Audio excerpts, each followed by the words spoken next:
Hello everyone, this is Prem Sodhani coming up with the next round of our current affairs class, and this is the second class of February month.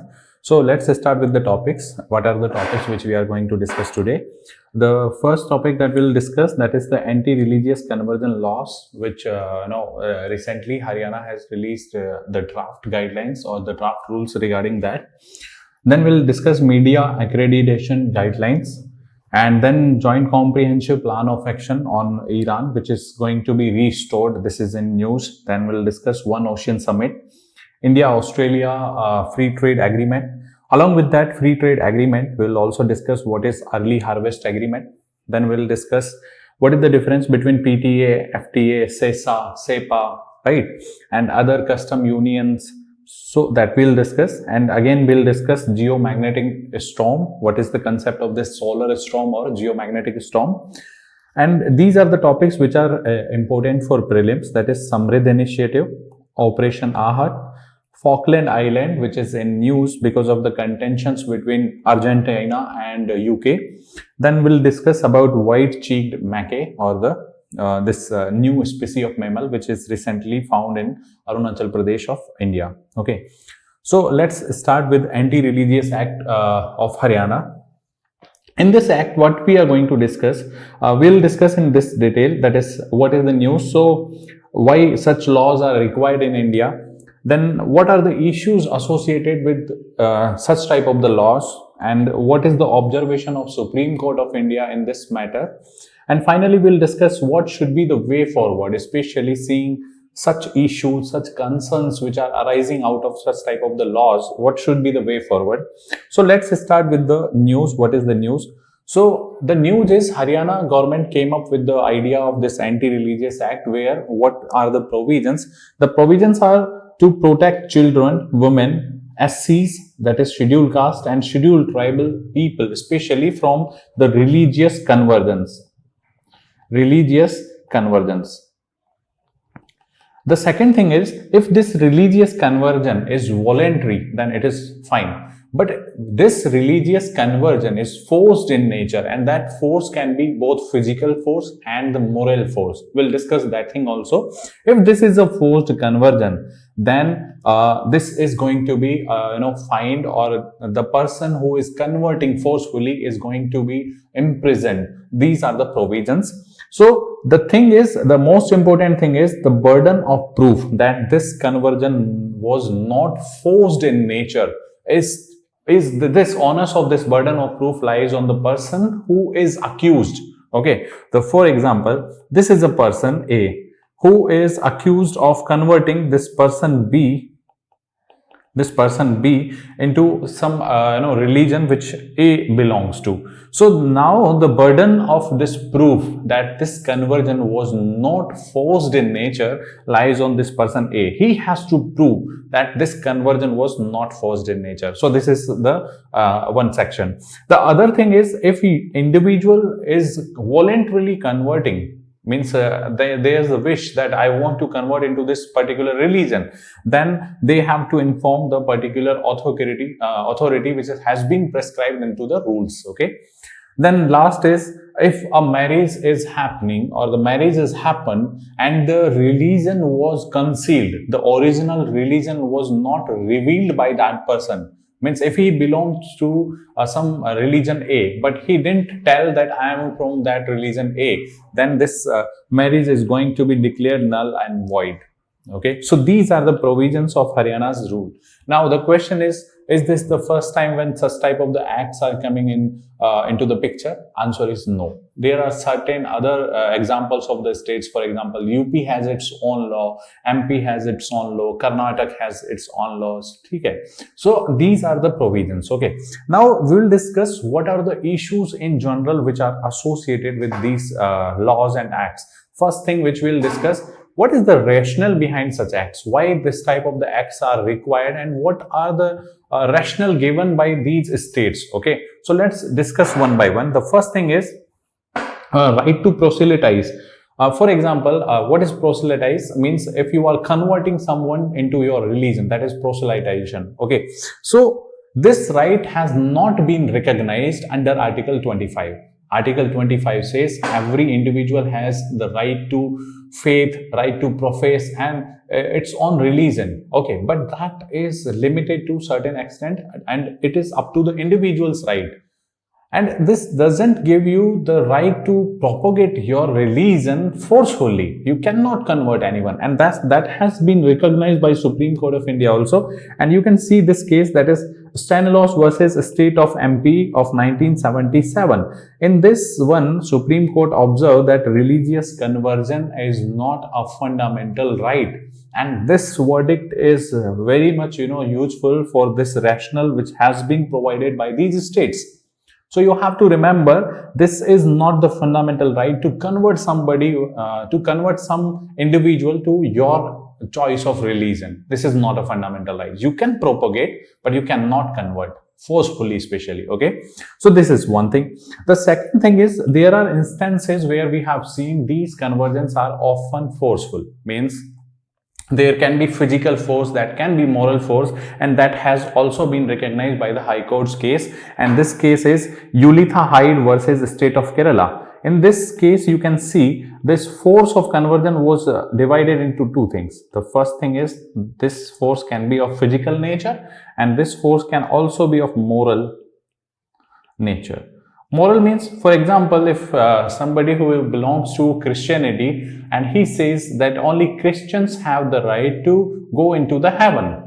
Now the other person would be influenced that because I am not the Christian, the doors of heaven are closed for me. So this is nothing but the threat of divine pleasure. Means in divinity, this is that you should be a Christian to go into the heaven. So this type of the moral persuasion, we can say, this type of the moral arguments or the arguments of this threat of divine pleasure, they are also recognized by this case of Yulitha Hyde versus State of Kerala, and they comes into the definition of forceful conversion again. Okay, then we have seen some type of inducements and allurements are given. For example, the cash or kind type of the incentives would be provided if you are going to be converted into our religion. So this type of allurement, this type of the inducements are also there. There are certain cases where we have seen this type of the issues.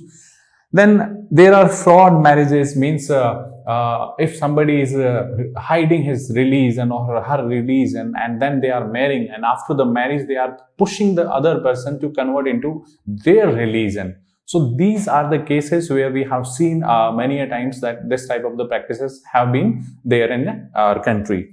Then we have seen that as Supreme Court's observation was also there, and in this observation, Supreme Court said that this goes against the religious freedom which has been recognized under Article 25. This type of the practices, fraudulent practices, goes against this thing. And again, they are also a threat for our social fabric, our social intrinsic values of our society, because this type of the frauds are nothing but they are going to hamper our unity, our integrity as well. Okay, so these are the ideas why such type of the acts are coming into the picture. We have seen that thing. Okay, so the idea is these one. Now if we talk about this issues, what are the issues which are arising out of these acts? The first thing is that you have to notice is that falls under against the Article 21 that says right to life. Right to life. And the second, this is Article 25, which is right to religion, religious freedom. So right to religion says every individual has a choice to profess, to have faith in certain religion. And if we'll see the provision of such acts, they will say if you want to convert it into a religion, even if it is voluntary, you have to inform the authority, concerned authority. So this goes against Article 25, where you are regulating the religious freedom. Okay, this is one thing. The second is right to life. This is against the right to life, because if you will see, we'll discuss here two important judgments of Supreme Court. The first is Hadia case, Hadia judgment, and the second we will discuss about this Puttaswamy judgment. So under this Hadia judgment, Supreme Court clearly mentioned that the choice of food, the choice of love, the choice of partner is nothing but the central idea of one's identity. Means whatever I want to do, whatever I want to have as my partner, as my love, that is entirely the freedom of individual.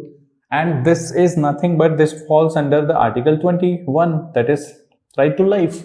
And the same is, you can also relate from this Puttaswamy judgment case of 2017, where this was said right to privacy is the fundamental right under Article 21. And this marries this idea of central identity, this idea of having the freedom to choose one's love, one's life partner, they all are nothing but the part of privacy. So in relation to these two judgments, we can see this is against the provisions of Article 21 as well, okay, where you are actually regulating the individual choices. You are actually encroaching the rights of individual, the privacy right of an individual. That is one thing, okay. The second thing is, some of the terms are very vague and uncertain. For example, we are saying fraudulent marriage. We are saying that this person has pushed me to be converted into that religion. So these are some vague ideas and some arbitrary ideas, and the important thing is the burden or the onus of proving himself innocent lies on the person who is accused. So this is again a problem. This goes against the minorities, especially. This can be easily understood. That is to prevent such minority people from especially getting mingled with the categories, means this women, SCs, STs. So this is against the antithetical to the minorities.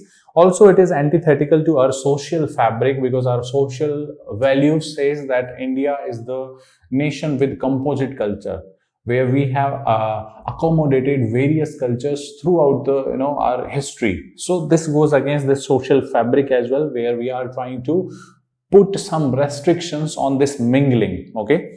Then finally, if we talk about the United Nations Human Rights Commission's Article 18, that talks about this religious freedom, okay, in individual matters especially. So this goes against these type of the provisions, goes against this UNHRC's declaration and that Article 18 of this UNHRC, okay. So these are the issues especially.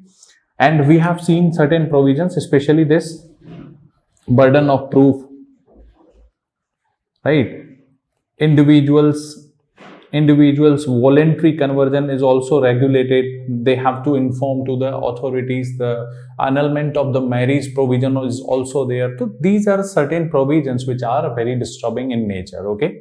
Now if we talk about what is the Supreme Court's view in such matters, and there was a very famous case, that is Hadia case of 2017, in which Supreme Court clearly said that a choice of food, love, partner is nothing but the central idea of one's identity, one's individual right, and that is our right to marry is also under Article 21.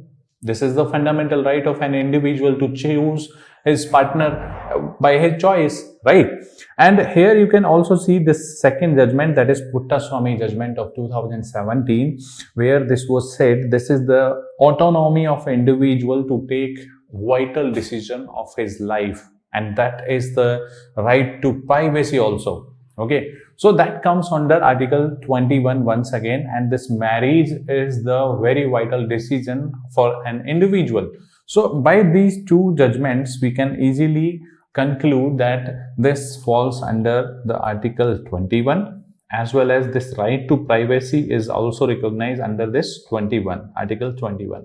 So these type of the acts are nothing but they are having chilling effect on not only religious freedom, also on the Article 21 as well, okay.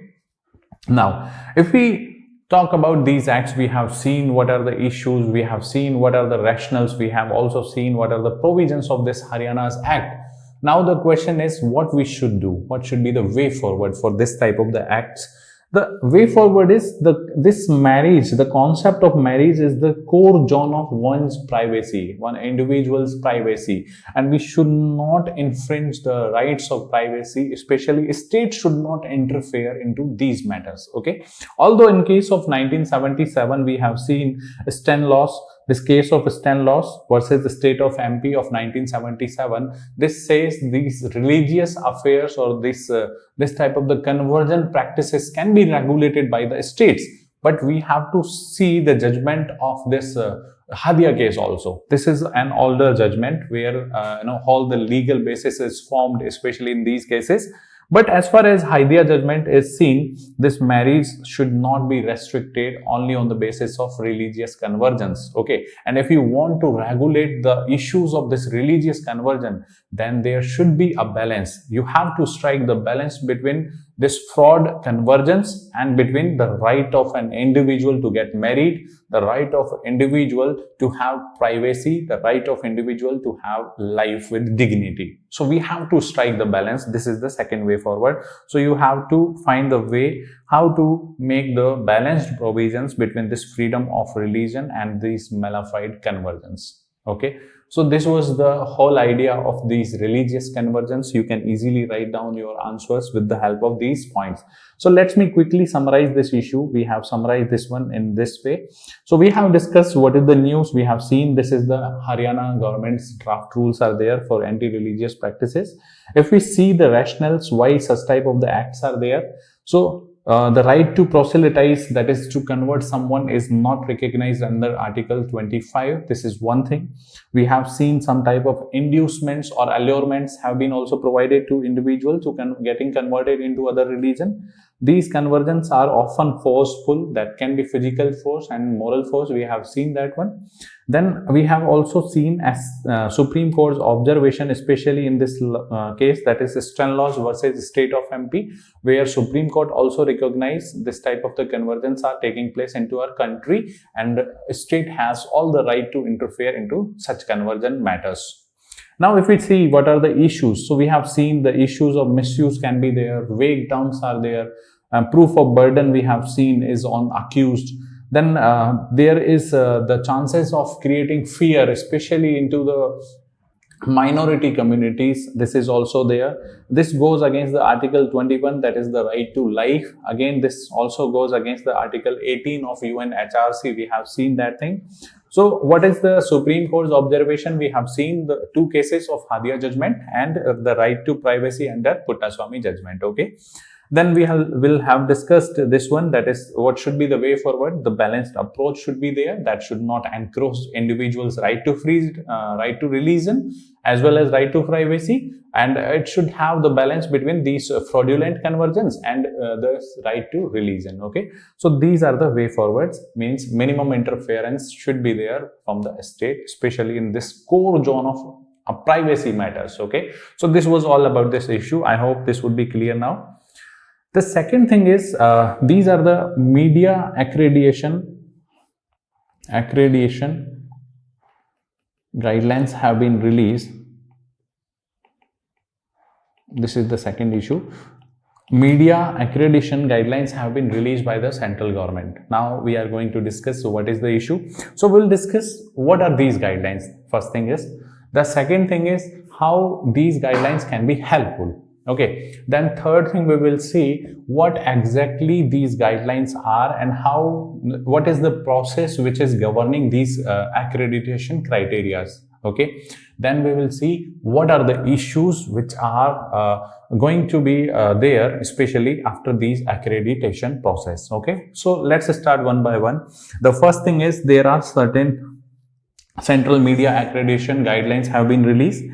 There is one committee, that is Central Press Accreditation Committee, which is going to provide the status of this accreditation to individual journalists as well. Okay. Total there are around 2400 journalists are there which have been accredited so far under Press Information Bureau. Okay. So what are the provisions? Let's start with the provision.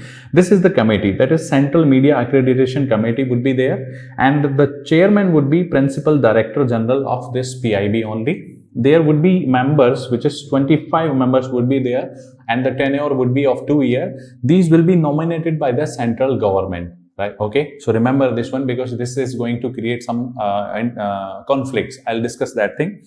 And this committee has to meet at least once in a quarter. Okay, so this is the structure of this accreditation committee. Okay, now we come to the next thing, that is what are the provisions, or we can say what are the criteria when some individual journalist is going to be recognized as an accredited journalist. Okay, and we'll also see what are the benefits of that. So if a person who is in this journalist area 5 years for full time, and from 15 years he is working as an freelancer journalist, he is eligible one.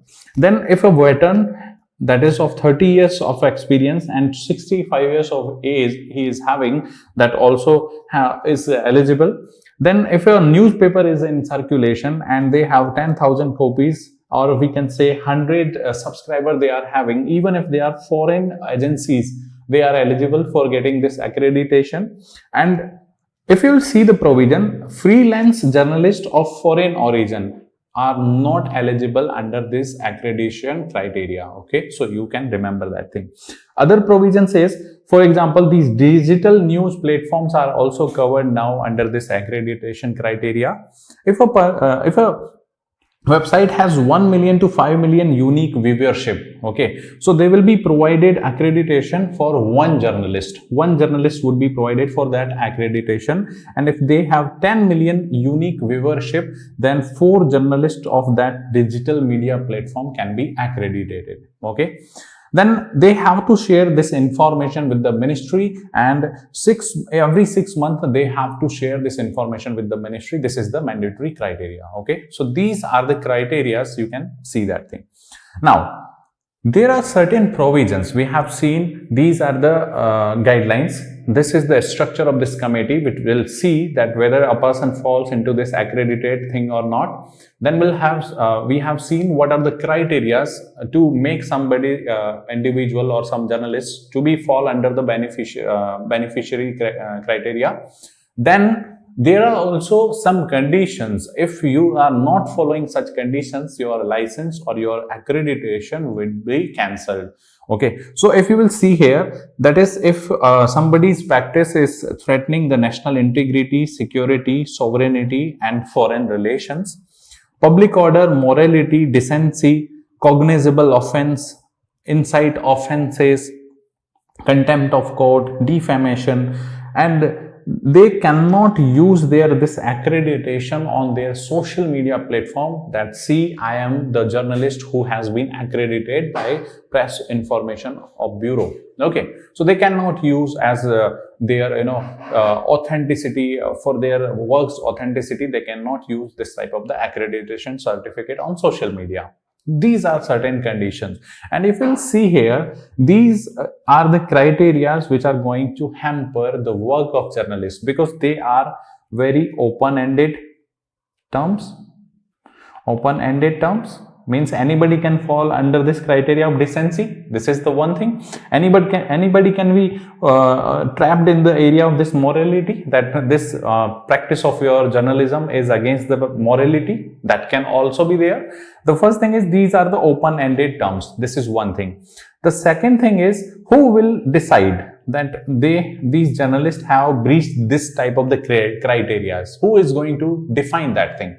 So there is no decisive authority. There is no clear definition of this word. The third thing we'll see, if, for example, what is the work of this journalist? The journalist's work is to come up with some ideas, to criticize the government on the vital issues, to make an opinion against any issue.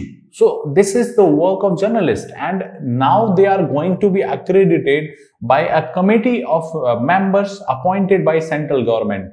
Okay, so this is something which we can say, this is nothing but the conflict of interest.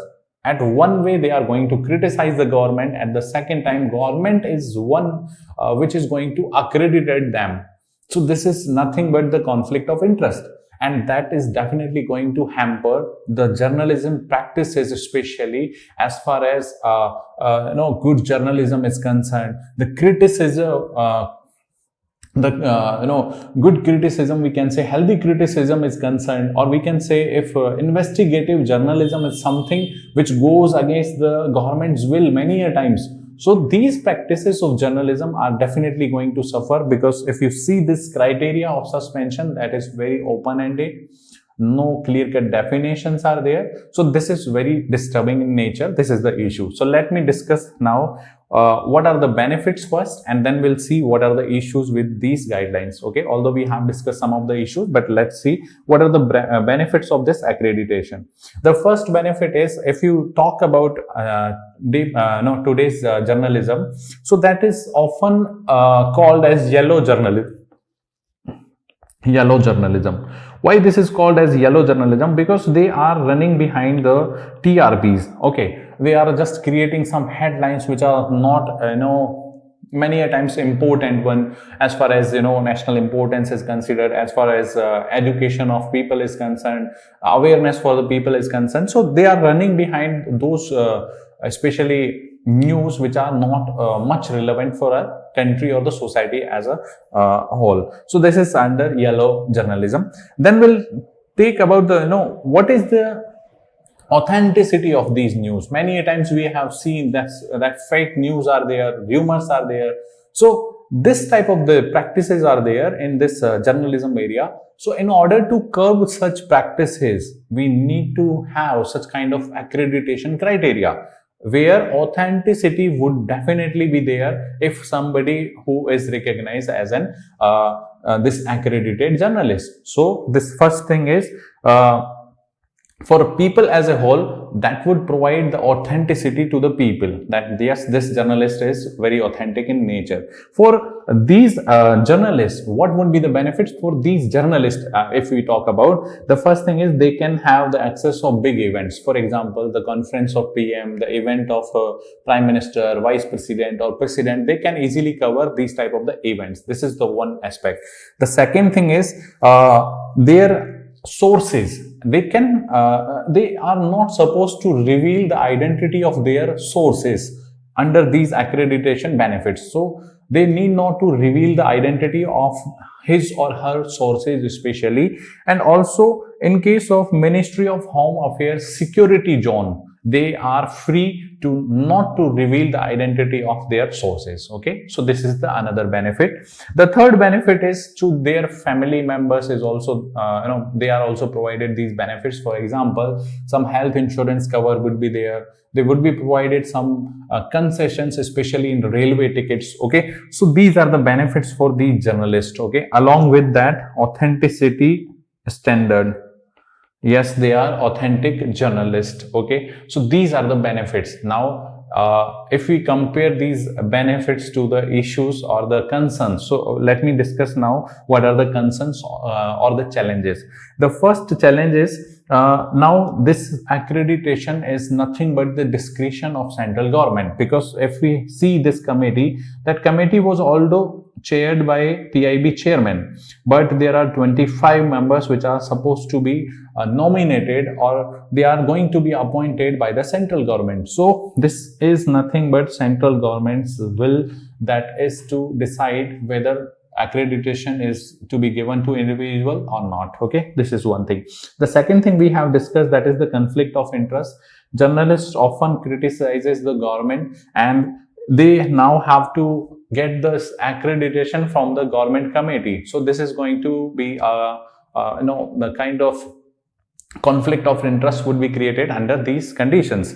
Then if we talk about the objectivity of the words, we have seen the public order, the morality, the decency, the defamation. So for example, if a journalist want to come up with some investigative journalism, and now because of some revelation, the other party can put a case of defamation against this journalist, and now his license or his accreditation can also be questioned, because now he is under the case of defamation, and that is very normal in our country. Defamation cases are very often launched by many powerful people against journalists, against many other people who want that some important information about them.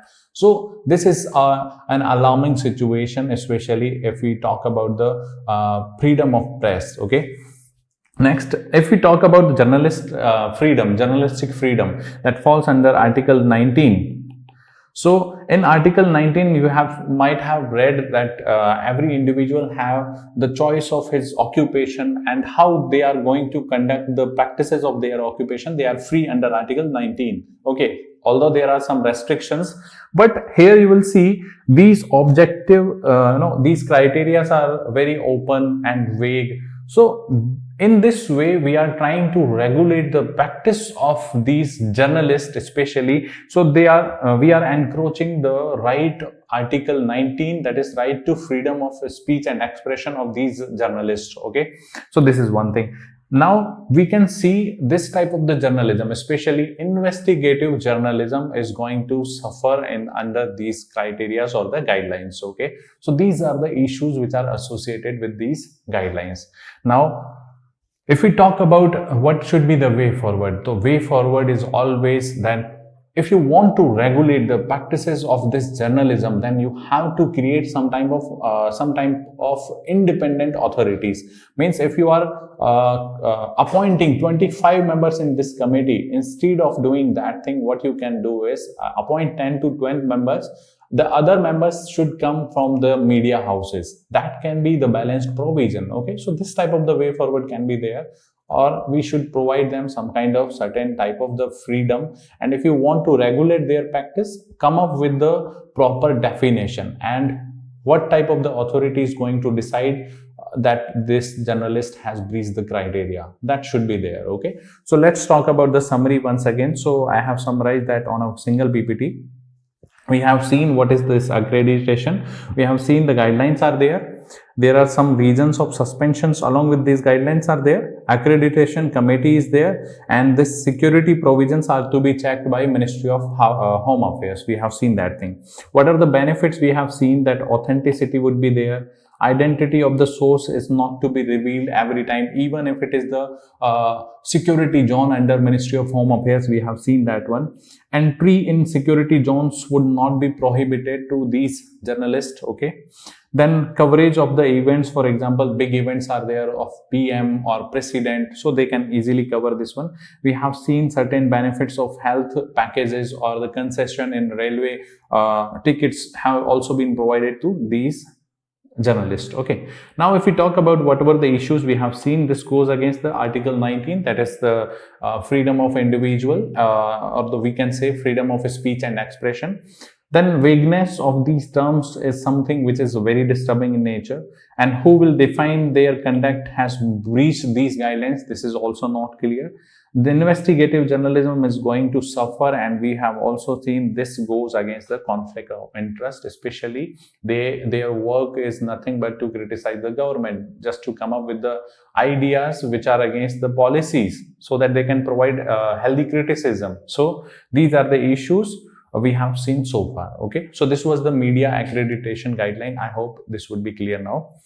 The next important issue is joint comprehensive plan of action, which was the deal between P5+1 countries and the European Union. Okay, between this P5+1 European Union and Iran. Okay, so what this deal was all about. So let me go into this news. What is the news? We'll discuss that thing. Then we'll discuss what is the background of this news. Then we'll discuss what is this JCPOA plan all about and how this is going to impact the relationship of India or the interest of India especially. Okay, so what is the news? The news is now this JCPOA, that is Joint Comprehensive Plan of Action. Also oftenly this is termed as P5+1 deal, or we can say Iran's nuclear agreement, or this is also termed as E3+3, European 3 countries plus 3 other countries. Okay, we'll discuss what is this P5+1. P5 is nothing but these are the permanent member of UNSC. Okay, for example, Russia, China, France,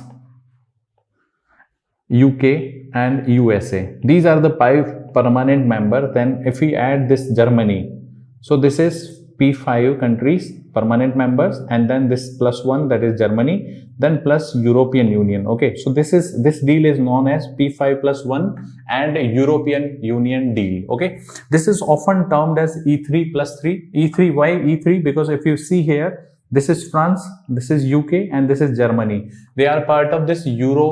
Okay, so therefore this is known as E3, and other 3 countries are also there. Therefore this deal is known as E3+3 deal also in loose terms. Okay, so this is the deal.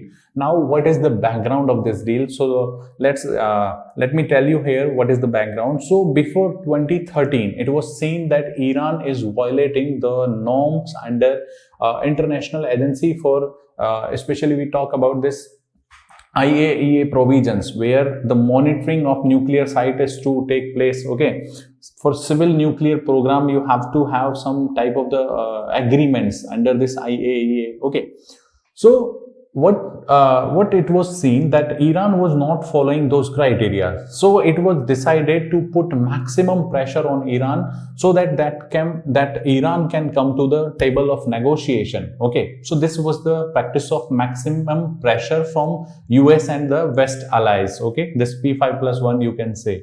So this is one thing. So there was continuous talks was going on between these countries from 2013 to 15, and finally the fruit was seen in 2015. This deal was finalized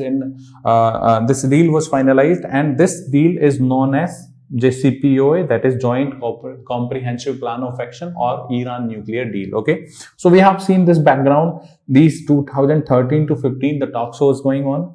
The idea was to put maximum pressure on Iran so that Iran can come to the table of negotiation, and also the suspicious role of Iran was also visible in the countries. For example, the role of Iran in Lebanon, the role of Iran in Syria, even in Yemen you can see nowadays. So because of this role of Iran in these areas, the maximum pressure was put on the Iran, and they brought Iran onto the table of negotiation by imposing some sanctions on Iran's global trade. Okay, so now Iran was on the table of negotiation. Now there were 2 conditions, that Iran has to follow the standards under IAEA. This is one thing. The second thing is Iran has to abandon the idea of enrichment of uranium. So here the question is, what is enrichment? I'll discuss that thing also. So enrichment is a process where uranium-235 is enhanced in the natural uranium so that atomic weapons can be made. So for the production of atomic weapons, you have to enrich the uranium fuel, and Iran was doing that thing. Along with that, heavy water reactors are something which are useful for these weapon making process.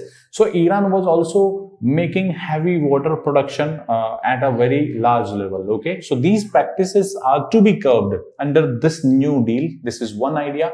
In lieu of that, Iran was provided some relaxation on these international sanctions on his trade or its trade. Okay, so this was the idea. So let me discuss here what is the idea. Under this P5+1 deal, Iran has to restrict its practice of enrichment. If we talk about uranium, so uranium has 2 components. This is uranium-235 and this is known as fissile material. Fissile material is useful for the chain reaction or in making of energy, not only in energy but also in atomic bombs. Okay, so this is fissile material, and there is other material that is known as fertile material. We can say, for example, uranium-238. So if we found the natural uranium, so in case of natural uranium, what you will have only 0.7% would be this fissile material that is required for the making of this nuclear weapons, and the rest 99.3% would be fertile material that is not useful. So for making this fertile material, into converting this fertile material into fissile material, you have to convert this material with the help of some process, that is by absorption of neutrons and other processes. Okay, so what is the question here? If you are going to enrich this uranium, that is uranium-235, into this natural uranium, for example, if I increase this concentration from 0.7% to 3 to 4%, okay, so this will be used in civil nuclear energy. Okay, and if this enrichment is more than 20%, means the more than 20% of the uranium is this one, that is uranium-235, that can be used in making weapons. Okay, in making weapons. So what Iran was doing? Iran was doing this one. Enrichment process was going on in the Iran because they want to make the weapons in this country. Okay, so this idea of P5+1 was restricting the practice of enrichment for Iran. The second idea was they have to follow the norms under this International Atomic Energy Agency. Okay, so these nuclear facilities are to be surveillanced. Various type of the information, if asked by the IAEA, has to be provided to them. So under these strict surveillance mechanism, Iran was ready that yes, we are ready. We are going to restrict our practice of enrichment. We are going to reduce the production of heavy water equipments or the boilers. And in lieu of that, what Iran was getting? The relaxation in these sanctions. Okay, so this was the deal. Okay, this is a complete deal. Now, but the deal was this deal was actually, the main role was of Barack Obama, of this US president, and that was the main force behind this deal. Now, after the coming of Trump, the Trump era started, and Trump said this deal is nothing but unilateral deal, means this is very biased. There is nothing for US in this deal, means Iran has to face the sanctions, and that can clearly be understood because whenever the idea of Middle East comes into the US picture of foreign affairs, the Saudi Arabia is the main key cornerstone for US. Okay, so if we'll talk about this Saudi Arabia and Israel, they have not good relations with Iran. So this can also be understood because there is Shia dominated population is there, and when we talk about this Saudi Arabia, that is Sunni country. Okay, so this is the one fissure between Iran and Saudi Arabia. Also, you can see Iran and Israel don't have they don't have the good relations as well, and these two are the key partners of US. So US has this withdrawal was there in 2018, and US said this is a unilateral type of the deal. We are not ready to follow this deal. And what happens in that deal, or after this withdrawal, certain sanctions which were relaxed under this JCPOA once again imposed on the Iran. Okay, this is the one thing. Now the act of this US was criticized by other partners, that is other P5+1 countries and EU. But what they can do, because US is all powerful and they have imposed the sanctions on Iran. Okay, so how this move was seen by these countries? These countries have criticized the action of US, and E3 countries, especially France, Germany and UK, they have said that some type of instrument for trade exchange would be provided as a temporary relaxation measure for Iran. Means Iran can temporarily have some trade relations with European Union countries. This was the instrument, that is INSTEX instrument was signed between Iran and European countries. But after 1 year, this was also failed, means there was no fruitful result out of this INSTEX instrument also. And Iran was nothing but forced to follow the approach of maximum resistance. Okay, so how they followed this maximum resistance? The first thing that you can understand, that is from this policy of maximum pressure on Iran. Now the Iran was in the stage of maximum resistance. Okay, because of the withdrawal of US. Okay, now how Iran was supposed to provide this maximum resistance. Let me discuss here one thing. Why US has withdrawn? Because of its own biasness. Okay, even if Iran was following all the enrichment restrictions, all the standards which are required under IAEA guidelines, all its facilities, for example, you can see here in the map, this is Fordo, this is the important nuclear facility of Iran, this Arar, this Isfahan, Bashi, all these were under the strict criterias and the regulation of IAEA. Okay, but still these sanctions were imposed on the Iran, okay, because of some vested interest. Now, what Iran had done in response of that, Iran had started once again the enrichment process. And this enrichment process was very extensive. For example, under this deal, Iran was supposed to have 294 kg around, I am saying roughly we can say around 300 kg of enriched nuclear material with this country. But now, as of these estimates in 2020, according to IAEA, Iran has now around 2500 kg of enriched uranium. Means you can see what is the response of Iran. Now they are enriching their uranium sources at a very huge extent. Okay, along with that, this enrichment started. Then this heavy water reactor was also being manufactured by Iran.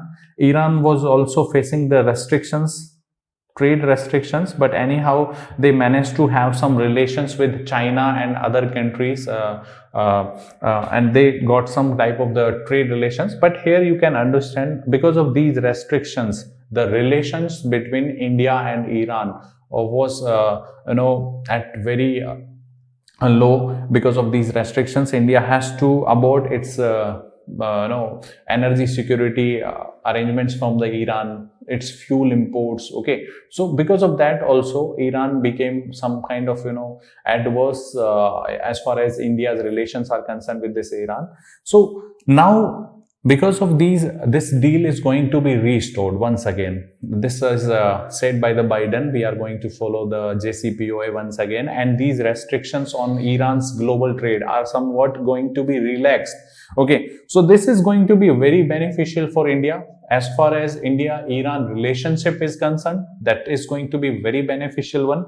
The second thing is, we now can import the fuel from Iran. So this is also important for our energy security. Along with that, we have also a Chabahar port there. So in this Chabahar port, we could have better access. We could also provide better infrastructure, because now there are no more these trade restrictions are going to be there.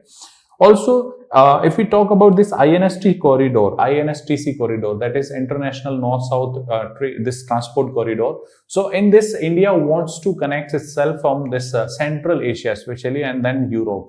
So this INSTC and this Chabahar port would have some age, especially after these restoration of JCPOA, and we are going to have some good relations once again with the Iran. Yet we can see that because of these restrictions, we were suffering, especially with this relations with Iran, and we have seen the Iran's proximity, especially with China, in this whole episode. Okay, so this was all about this JCPOA. I hope now this would also be clear. Okay, the next important thing is that is the One Ocean Summit. This recently happened, One Ocean Summit. This was all about focusing on the oceans of the world, especially the high seas. Okay, so this was the France which was presiding this One Ocean Summit, and this was the partnership between UN, World Bank, and the France was the one which was the key stakeholder in this one. What was the objective of this deal? The objective was to make sustainable use of oceans biodiversity and its resources. Okay, we'll see how these resources and biodiversity is going to is suffering, especially if we talk about 2019's UN report on biodiversity. it talks about that human activities are creating very adverse impact on the species, okay, and more than 1 million species, be it terrestrial species, be it marine species, are facing some kind of the threat of extinction because of these human activities. Means what we need to conserve the biodiversity. Maybe it is terrestrial one, maybe it is maritime one, we have to do that thing, okay. And for that, this type of the initiatives are being launched, especially by these countries, okay. So this is one area. So in this, whatever the commitments, the first commitment was we have to curb the practices of illegal fishing in these areas. I'll tell you what is these areas of high seas. So the first thing is we have to curb these practices of illegal fishing. This is one thing. The second thing is decarbonization. Decarbonization of these oceans is very much required, because you can if you have read somewhere, these oceans are the carbon sinks, means they are storing the carbon dioxide at a very larger extent. So they need to be decarbonized, because this carbonization is not good for oceans health and the maritime life. Then the third point was we have to reduce this plastic pollution, especially that is not good for the health of the oceans or the maritime ecosystem, okay. So these were the areas you can understand: plastic pollution, decarbonize the shipping process, and the decarbonize the oceans, and illegal fishing. So these were the areas where this whole discussion was happened. How we are going to govern these areas, how we are going to create some kind of corporations? We have to govern the areas of high sea. What is high sea? We'll discuss that thing also. And we need to create some scientific efforts. We will have to put some scientific efforts for this maritime ecosystem, okay. So now we have seen there was a One Planet Summit was there. This is the instrument, again the same, France, and this is the collaboration of again France, World Bank and United Nations. And this One Ocean Summit is nothing but the replication of this One Planet Summit only. And this is the reason why these are the same. Again, the France is the key stakeholder in this One Planet Summit and One Ocean Summit. Okay, these are the collaboration partner, World Bank and United Nations. So in this One Planet Summit, there was certain arrangements were there. For example, if we talk about that One Planet Summit, I'll discuss that thing also. So if we talk about One Ocean Summit, so there is some talks that there should have some kind of arrangement, or we can say some type of high ambition coalition should be there on the biodiversity beyond national jurisdiction. So if we talk about EEZ area, that is exclusive economic zone areas. So for example, if we talk about India, so if this is the map of India, okay, so from this baseline, for example, this is the baseline decided by this Jamaica based organization. So from this baseline to up to 200 nautical miles, this area is termed as exclusive economic zone for India, okay. After this 200 nautical mile, whatever the area is left, and that is not the area of EEZ or for other country, so this falls under high sea.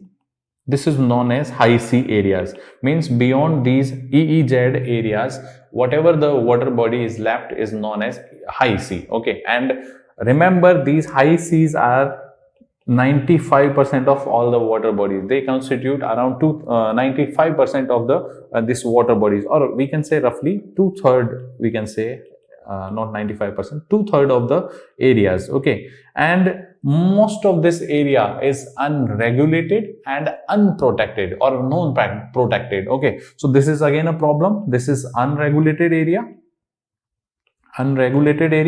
and unprotected area. And this is the reason why certain type of illegal activities happens in this water areas, in this water bodies. So illegal activities are very much prevalent in this area of these seas, okay. So now we need to regulate these seas, especially if we want to decarbonize these maritime ecosystem, especially if we want to curb the activities of illegal this fishing, illegal type of the trades are also there in this region. So what we need to come up some arrangement, and this is the arrangement, that is we need to have some coalition on biodiversity beyond national jurisdiction. Why we are saying beyond national jurisdiction? Because this area falls out of the ambit of this EEZ, okay, exclusive economic zone. So for example, up to this area, this jurisdiction of India can be understood in this exploring economic resources. But after that, this is open sea. So this needs to be regulated, and this is the area where biodiversity is to be regulated, and for that certain type of the arrangement have been discussed under this One Planet Summit or One Ocean Summit. Okay, this was discussed. So this is the idea, and this idea is this can be termed as the Treaty on High Seas. This is also known as the Treaty on High Seas. So this is the idea which was discussed in this One Ocean Summit also. So the idea would be to conserve and to have sustainable use of marine ecosystem under this beyond national jurisdiction biodiversity conservation coalition. Okay, this would be the idea. So if we talk about this, let me show you.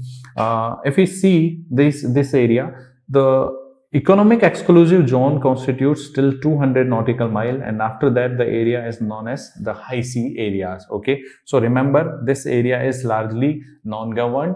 This area is known for its practices of illegal fishing and all illegal trades. Okay, so in this meeting, India was also there, and India's Prime Minister had virtually participated in this organization. So what were the key points which India discussed? That is, India said, we are in history and culture, we were known for our maritime civilization. Our civilization was maritime in nature. Okay, maritime civilization we do have. Then India also said that Indian security and prosperity is largely associated with this Indian Ocean, because we have very deep interest in this Indian oceanic water, and we also have some type of arrangements. For example, Indian Pacific Ocean Initiative is there. For that, we are committed for the preservation, or we can say the net security provider. India is seeing its role in the Indian Ocean. So we do have certain policies for these, especially if we consider about the oceans. We do have the plastic waste management rules, because we are discussing about the conservation of the maritime ecosystem. So other initiatives are also there as far as these marine systems are considered, or the oceans are considered. Remember, this is the UN Ocean Conference which happened in 2017. We are discussing certain oceanic matters under this conference. Also, this is the decade, that is 2021 to 2030. This is the decade for ocean science, okay, for the sustainable development. And if you remember, this is the SDG goal of 14 to have sustainable development process for life below water. Means oceans are also to be having this sustainable development under SDG goal of 14. World Ocean Day is celebrated on 8th June. India also have India Pacific Ocean Initiative, that is nothing but an open treaty. And remember this one, because this can be important for your prelims. That is Glow Litter project. This Glow Litter project is between International Maritime Organization and launched by this FAO, that is Food and Agricultural Organization. What is the aim of this partnership, Glow Litter partnership? To prevent the litter type of the activities in oceanic areas or in the maritime areas. Means littering is prohibited. So the littering from this shipping and sustainable practices of fishing is the key area of this Glow Litter project. Okay, so this is we have discussed about the other initiatives. So we have seen this One Ocean Summit. One Ocean Summit is nothing but the replication of One Planet Summit. Okay, One Planet Summit. So this One Planet Summit, let me discuss here some points about this One Planet Summit. So this was organized in last year in 2021. This was again chaired by this France, and collaboration of World Bank and UN was there. So in this One Planet Summit, one key initiative was there by Costa Rica. That was the coalition, you can remember this one, Coalition for Nature and People. Nature and People. This was launched by Costa Rica. This was launched by Costa Rica. So in this one, the countries were agreed to protect the 30% of planet biodiversity by 2030. 30. Okay, this was the aim. The same aim is replicated in One Ocean Summit. Again here 30% of the maritime area is biodiversity of this maritime area, 30% biodiversity maritime area is to be protected by these countries or the group of the countries by 2030. This is the again same idea that is replicated from this initiative of One Planet Summit. Again there was one important initiative was launched under here, this One Planet Summit, that was PREZOD program. So that is to prevent the zoological diseases, okay, or we can say zoonotic diseases. So this initiative was also launched under this One Planet Summit. So this was also virtually held in 2021, where we also participated in this One Planet Summit as well. So this was the One Planet Summit and One Ocean Summit. Remember, the aim of this One Planet Summit was not only to conserve the biodiversity of both terrestrial and maritime ecosystems, but also to garner funds for this biodiversity, also to connect the process of this ecosystem's health with the human health. Okay, so in this one, the health of human being is nothing but dependent on the health of the ecosystem. This was also the idea, and deforestation process was associated with the human health as well. Okay, so these were the ideas under One Planet Summit. Remember these initiatives, that is the Coalition for Nature and People. Costa Rica was the one which was the main body behind that, where more than 50 countries were agreed to protect 30% of planet's biodiversity by 2030. The same idea was replicated in One Ocean Summit as well, and we have seen this program of PREZOD was also launched. This can be important for your prelims. Once again, this is also important for your prelims. So PREZOD was there to prevent the zoonotic diseases of origin. Okay, so this was the whole idea about One Ocean Summit and One Planet Summit. Okay, I hope this is now clear for you. Now the next topic is India-Australia Free Trade Agreement. What is the news? Let's discuss that one. In this news, we will discuss many of the important areas of your economy. The news is India and Australia are now signing, they are also in terms of signing this free trade agreement. What is this free trade agreement? We'll discuss that thing. So before this free trade agreement is to be signed, we are going to have some interim arrangements with the Australia, and these interim arrangements are known as early harvest trade rules. What are these early trade harvest rules? I'll tell that one also. So we are going to have comprehensive economic cooperation agreement with the Australia in future. We'll see what is CESA, that is CESA. What is CESA? We'll also discuss here. So this was the news. We have signed some of the early harvest trade rules with the Australia. Okay, in future we'll sign FTA and further CESA with the Australia. Now what is early harvest rule? Let me discuss here. Before that, let me discuss here what is preferential trade agreement. So this is PTA. In case of PTA, what is the key idea? The key idea is the market access. The first thing is, and the second thing is to have competitive and collaborative trade practices.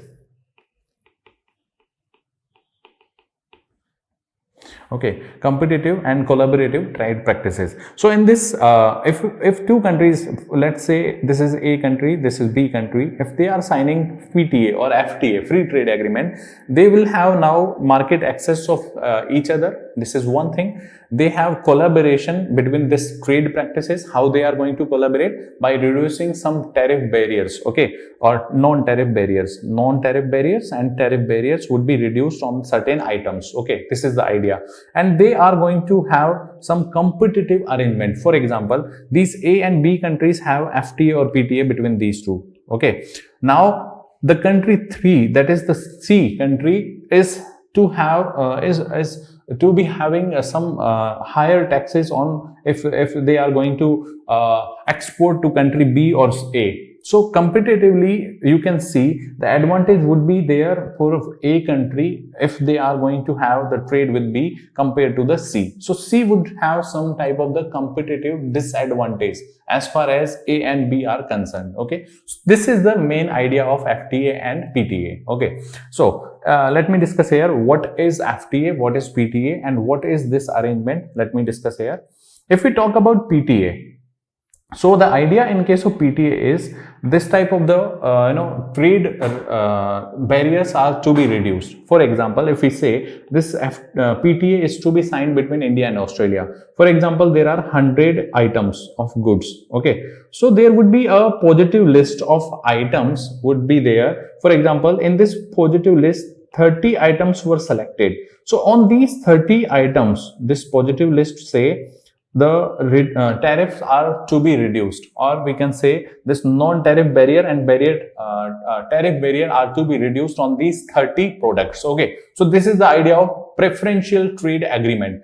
But if we say that only these 30 items are to be not there covered in this deal, and rest of the 70 items would be covered. Okay, means most of the items are covered, only very few items were not covered under this deal, or we can say these items were the part of negative list of items, means on these items we are not agreed to reduce the taxes or the tariffs. So there would be negative list in case of the free trade agreement. Means this is the level of integration has been increasing, because earlier 30 items were there, now there are 70 items are there. Means here the idea was to create positive list of items, but here the idea would be to create negative list of items. Okay, so this is the central idea between difference between PTA and FTA. Now if we talk about this CESA, that is, we have seen that we are going to sign this comprehensive economic cooperation agreement between India and Australia in future. So if we talk about this CESA, what would be there in this CESA? Means in this CESA, there would be this negative list once again. The idea of this negative list is now the very few items would be there on which this trade barriers or the non-tariff barriers would be there. For example, here the 30 items were there in the negative list. Here we can say, let's say 15 items are there in this case of CESA. Okay. Now, if we talk about the next item, that is going to be, if we talk about, let's talk about this one, CEPA. Okay. The next idea is CEPA. Before this custom union. Okay, so in this case of CEPA, in this case of CESA, the only goods were covered. And if we are going to have this cooperation on partnership, okay, this P stands for partnership.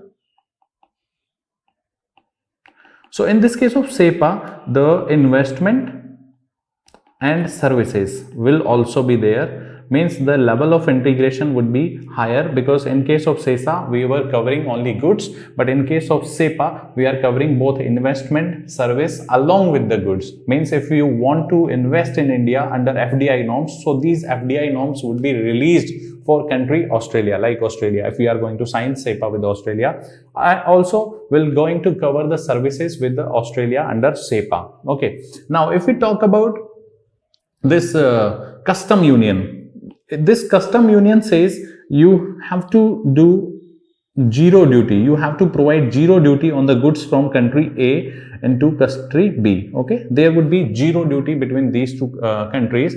Along with that, you will have to have common tariff for the goods and services coming into these two countries from outside. Okay, for example, if C country is sending goods to A country and B country, the common tariff would be there. 10% of the tax would be there here in country A. The same 10% tax would be there in case of country B. If the this trade is going to happen between C and to the A and B. Okay, so this is the idea. Zero duty between A and B, and the common tariff if the country is importing from other countries. Okay, on this one. So this is the idea of custom union. I hope this is clear. Now if we talk about this common market, so along with this custom union type of the features, means the same common tariff and zero duty, what would be there in this common market? The labor and capital movement would be there. Means labor can freely move into these countries Okay, so this is one idea. The second is capital can also move between these two countries or the group of the countries. So this is the idea of common market. And if we talk about the economic market, this is the highest level of integration. Means what would be there? Means there could be this common fiscal and monetary policies would be there.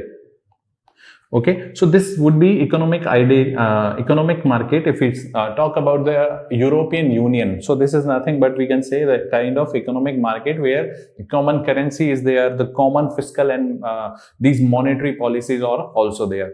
So this is the idea of these all type of the arrangements. So in this PTA we have discussed the preferential trade agreement has a positive list of items. In case of FTA, this goes to the negative list of items. Again in CESA, the negative list is there, but that has some of the very less items would be there. And this CESA is all about goods. And if we talk about this comprehensive partnership agreement, then it talks about investment and services also. We have seen that one. The next would be custom union, where the zero duty would be there between the countries. And if they are importing from some other countries, the common tariff would be applied in these countries. Then we have discussed this common market idea and the last level of economic integration, and that is the highest level of integration, that is economic market. So this was the idea of all these type of the arrangements, trade arrangements. So let's talk about this FTA. So we have seen what is the FTA. The main idea is the market access and the competition and collaboration between the countries. Okay, so this is the agreement to reduce the export and import barrier, especially in these countries.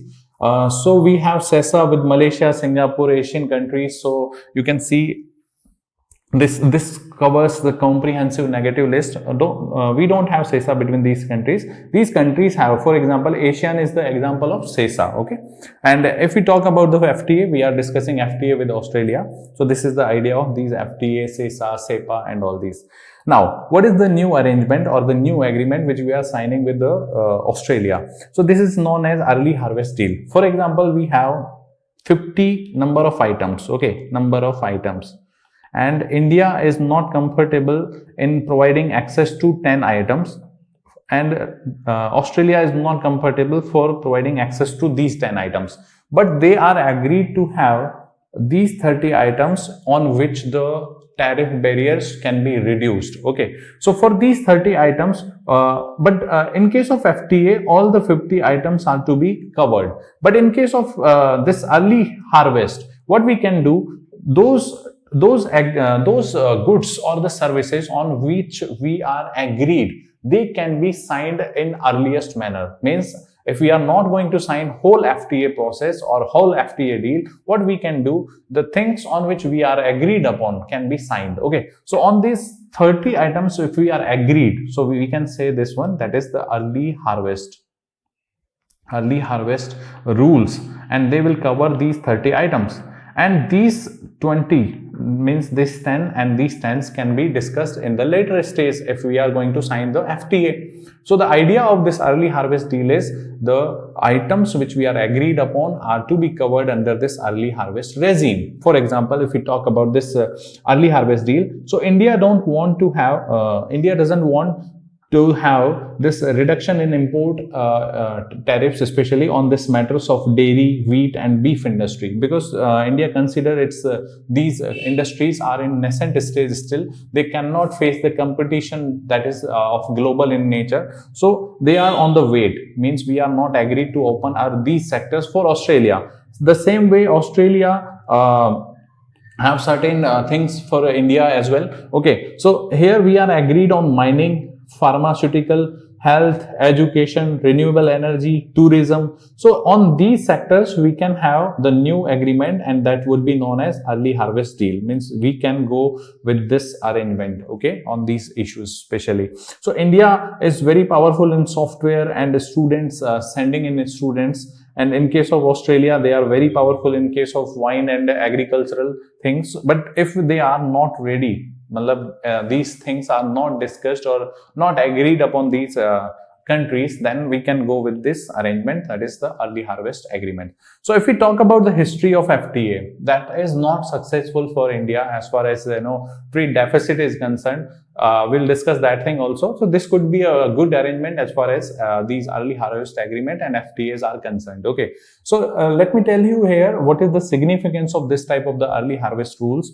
So if we talk about the geoeconomics, the trade is only between 12 to 17 billion in case of India and Australia, and the potential, if you will see, the potential stands for $100 billion trade. But what is going on? That is only meager, that is 12 to 17 million dollars. So there is a very geoeconomic significance of this early harvest agreement, as we can see here.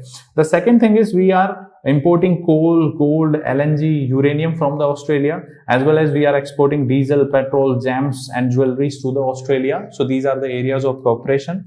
And if we talk about the Quad countries, that is, you can see here USA, Japan, India and Australia, to counter the influence of China. So in these Quad countries, Australia has FTA with USA, with Japan. So they have FTA arrangements between them. But this country, that is Australia, does not have the FTA trade with this India. So this is going to be very beneficial as far as Quad countries are concerned. We are the only left countries with the Australia. We don't have this type of the arrangement. So this is going to be very significant, we can see. And if we talk about Indo-Australia's relationship, so historically and culturally we are both were British colonies, and we have good relationship in cricket. We can see our diaspora is there in Australia, and that is very significant. Geostrategically, if you'll see, so we are sharing the maritime border with Australia. This Australia is part of the Indian Ocean Rim Association also. If we talk about Commonwealth nations, India is again, India and Australia are the part of this Commonwealth countries as well.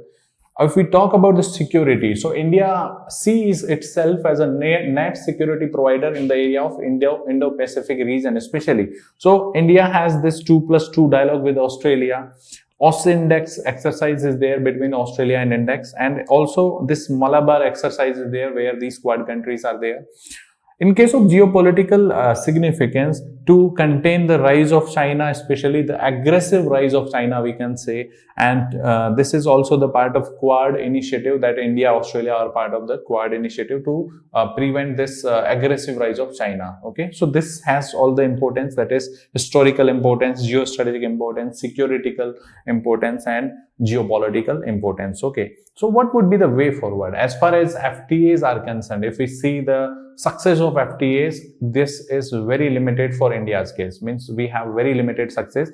If we'll see this, we have FTA with ASEAN, Korea, Japan. So we are in trade deficit actually with these countries. So FTAs are not as useful for India, but they were useful for these countries. Okay, so our experience with this FTA is not good so far. So what we can go for, we can have this type of arrangement if FTAs are not the one. So we can have early harvest deals with the countries in future. For example, with UAE, with UK, Canada, European Union and Israel, we can go for the early harvest deals as well. And this would be also useful for the Atam Bharat project, because the areas which we are not comfortable with, we are not going to open these areas under this early harvest rules. And instead of opening these sectors for the other countries, what we can do is we can make self-reliant efforts, especially in these areas. That is also going to fulfill the desires of our country, that is Atmanirbhar Bharat. Okay, so this is the whole thing about this FTA and all these FTAs detail. Okay, now if we talk about geomagnetic storm, this is the next area. Let me discuss this one. So the next news is about geomagnetic storm and why it was in news. What is the exact process? We are going to discuss that thing. Why it was in news? Because of the Starlink project. That is the project of Elon Musk. So this Starlink lost its many of the satellites because of this geomagnetic storm. And what is this geomagnetic storm? We are going to discuss that one. The extent of this storm was so huge, right? This was earlier unheard, means these many satellites would be vanished in this geostorm. That is very unprecedented event. Okay, so let's discuss what is this geostorm. So first, this is a Starlink project of this Elon Musk company, that is Tesla. The aim of this project, that is a Starlink project, is to cover the Earth's, especially the space with the satellites, those which will be used for the internet purpose. They are going to provide the internet access, or we can say the Wi-Fi access to every part of the Earth. So in this one, around 30K satellites were supposed to be sent, and 12K satellites are already in the process. But the concern is about these satellites, especially as far as NASA is concerned. So NASA's concerns are of two kinds. The first is the debris. Space debris is going to be generated out of these many satellites, especially. The second concern of NASA was that this can create some obstruction, especially in the view from Hubble telescope. Because this would be definitely, if they are going to take the pictures with the help of this Hubble telescope, these satellites would be there in between that picture somewhere anyhow. Okay, so this was the second concern of NASA. As far as first concern is considered, that they are going to create the space debris. For that, they had said, especially this company said, we are going to create no debris, because in the re-entry they are going to burn up. Means they are not going to be deposited as a space debris. The self-burning process is there. But other thing is that is the concern of NASA remains stagnant, because of that many number of the satellites would be there. So Hubble telescope will have some difficulties. So how we are going to predict these type of the geostorm, that is the key area. We can actually predict the date of arrival, but we cannot predict the extent on which these solar storms or the geomagnetic storms can be there. So we have the certain computer algorithms which can tell you about the date of occurrence of these geomagnetic storms as of now, but the extent is yet to be known. Okay, so why this type of the geostorms are very important, we'll understand that thing. So this is important for space weather, especially our upper atmosphere is infected, especially affected by these type of the geomagnetic storms. That is one thing.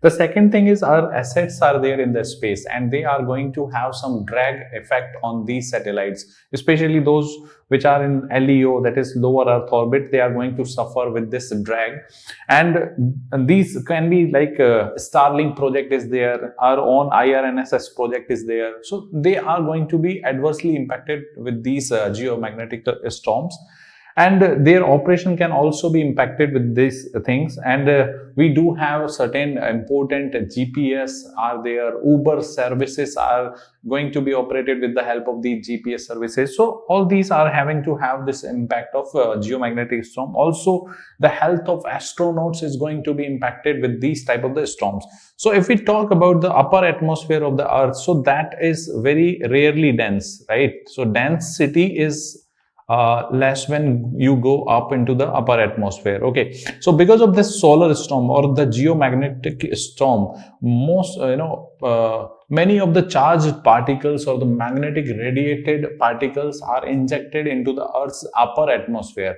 So this is not going to change the density only of this upper atmosphere. Also, this is going to create the impact of magnetic properties in this upper layer of the Earth's atmosphere. Okay, so in this way, this storm can impact many of the activities. Maybe it is the health of the astronaut, maybe it is our space assets, the drag impact on the various satellites, the upper atmosphere of the Earth is going to be impacted. So all these are the impact of this geomagnetic storm. Okay, so what is this geomagnetic storm? So let's discuss this thing first.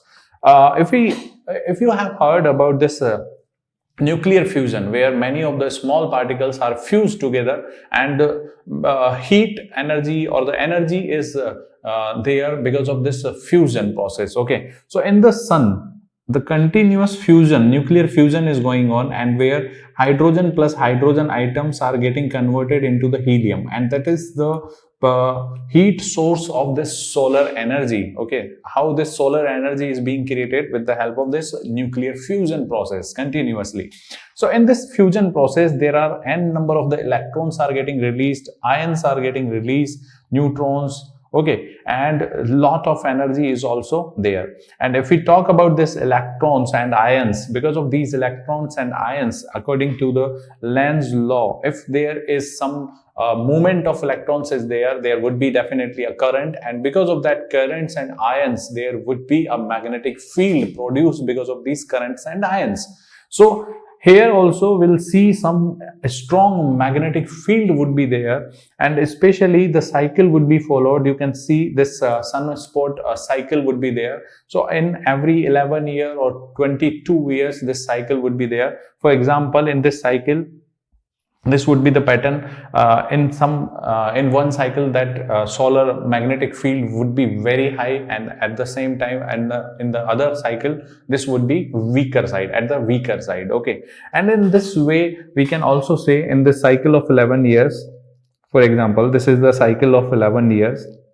Let me change the color of pen. Okay, so in this cycle of what is going to be there, that is the magnetic field, and this magnetic field would be radiated especially from the sunspots. Sunspots are the relatively cooler areas of the sun. Okay, sunspots are there, and these areas are known for the strong magnetic properties. Magnetic radiations would be there, means the magnetic energy would be there very high, and because of that, radiation would be there. And this radiation is known as, this radiation would be associated with the photons. Okay, so many of the particles were getting released, electrons were there, ions were there, photons were there.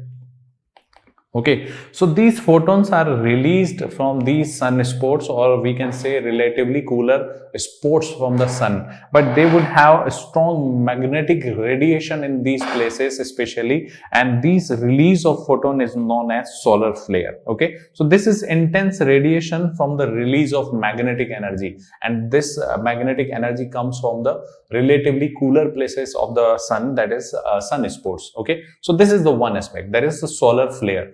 The second thing is the coronal mass injection. So what is this coronal mass injection? This comes from the part that is the corona sphere of the sun. Okay, so from this part of the sun, gas and magnetic field is released, and that comes into the Earth's atmosphere, and that is known as the coronal mass injection. And in this way, along with this magnetic field, gas also comes into the atmosphere of the Earth. The third thing is, that is the solar wind, and in this solar wind, because of this wind, many of the charged particles, many of the ions that were there, we have seen this because of the nuclear fusion, there were ions, electrons, photons were there. These electron, photons and ions comes into the Earth's atmosphere with the help of this solar wind. So this solar wind is the stream of charged particle that comes towards the direction of the Earth. Okay, and this whole phenomena, that is of solar flare, that is coronal mass injection, and this solar wind, they come in the southward direction and against the rotation of the Earth, and in this way they are going to impact the Earth's outer atmosphere. If we talk about Earth's atmosphere, so let me show you the picture of solar flare. So you can see this is the solar flare. Okay, now if we are going to see this geomagnetic storm, how this geomagnetic storm takes place. So we have seen three phenomena, that is solar flare we have seen, then we have seen this coronal mass injection, and then solar flare. Okay, so these three combinedly comes into the Earth's atmosphere. This is southward, or we can say against the rotation of Earth, movement is there of this winds. And in this wind, magnetic property, flux and ions, photons, everything travels into the Earth's atmosphere. Now, Earth's atmosphere has its own ionospheres, and they are having the ions. In this ionosphere, there would be some ions. And because of this ions and all, the magnetic field would also be there in the ionosphere region of the Earth's atmosphere. Okay, so because of this magnetosphere, that is the magnet area of this Earth, this whole space, or we can say the whole area of Earth, is also protected. For example, this is the Earth. Because of this magnetosphere of the Earth, this solar wind cannot travel into the Earth's atmosphere, that is near the surface. They cannot travel. This solar storm cannot travel near the surface area. This would be limited into the outer space only because of this magnetic field of Earth. So the area of interaction between Earth's magnetic field and this solar magnetic field, or the solar winds, is generally, you can see this would be the area. You can see here in the picture, that is the area. So the impact of this solar storm is limited to the outer atmosphere because of our Earth's magnetosphere. But sometimes because of this strong storm from the solar wind, this Earth's magnetosphere is also pushed towards the Earth. Means this can reach up to certain distance, means into the Earth's atmosphere as well. So this is going to weaken the Earth's magnetic field as well, okay? And this is where we can see the negative impacts of solar wind. Many of the satellites have burned because of this solar wind only, okay? So these two interaction between these two magnetic field, that is the solar magnetic field and Earth's magnetic field, and because of this interaction, Earth's magnetic field actually weaken, okay? And this reduces the Earth's magnetic field. The charged particles are injected into the Earth's atmosphere, and we have seen how this is going to create the problems for Earth's magnetosphere as well, okay? So this is the solar storm. So in this way, we have seen the impacts of this solar storm, what is the process of this solar storm, and how the interaction is going on between Earth's magnetosphere and the solar storm, okay? So this is the area. So in this way, many of the satellites, we have seen 40 satellites, odd satellites of this Space Link project were burnt because of this solar wind. So this is the news, this was the news, and we have learned the concept of this geomagnetic storm, okay? So this was enough for this discussion. Now, let's talk about some of the important information which can be utilized in your prelims, that can be helpful for prelims. That is the initiative that is sustainable access to market and resources for innovative delivery of for healthcare. This is the SAMRIDH project. Remember, this project is under Atal Innovation Mission of Niti Aayog, and with this the collaboration of US Agency for International Development, that is USAID. So this is the collaborative effort of USAID and Niti Aayog. What is the aim? The aim is to provide the healthcare interventions or the healthcare landscape, especially to the vulnerable section of the society, where the out-of-pocket expenditure is cannot be afforded. We can say these people cannot afford this out-of-pocket expenditure. And for them, this type of this initiative have been launched. In the wake of this COVID-19 and especially the future infectious disease outbreak can also be there, and health emergencies can also occur. So for these areas, because of these tensions, we have actually came up with this idea of this SAMRIDH initiative. So this is the collaboration we have seen. This is the flagship initiative of Niti Aayog to promote the culture of innovation and entrepreneurship in healthcare sector in our country, okay? So under this SAMRIDH initiative, why we needed such type of the initiative? Because if we see the public expenditure on the health, so you will see only 3.6% of the GDP we are spending in the healthcare infrastructure. Although we also have the scheme of Ayushman Bharat, which is one of the largest scheme in case of health insurance sector, but still this resources that we are using, that is the lowest in the BRICS countries as well. We are at the lowest mark if it comes to the spending in public infrastructure. Also, this concept of SAMRIDH initiative would utilize philanthropic funds, means that people can also contribute into the funding mechanism of this SAMRIDH. So this is the public philanthropic funds also, and along with that, academia help would be there. It is a kind of PPP initiative, you can say.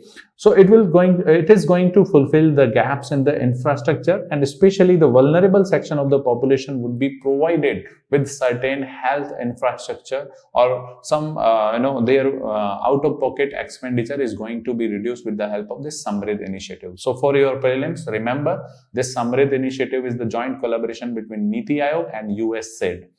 The aim is to bridge the gap in the public expenditure or the healthcare sector, okay, in the healthcare sector.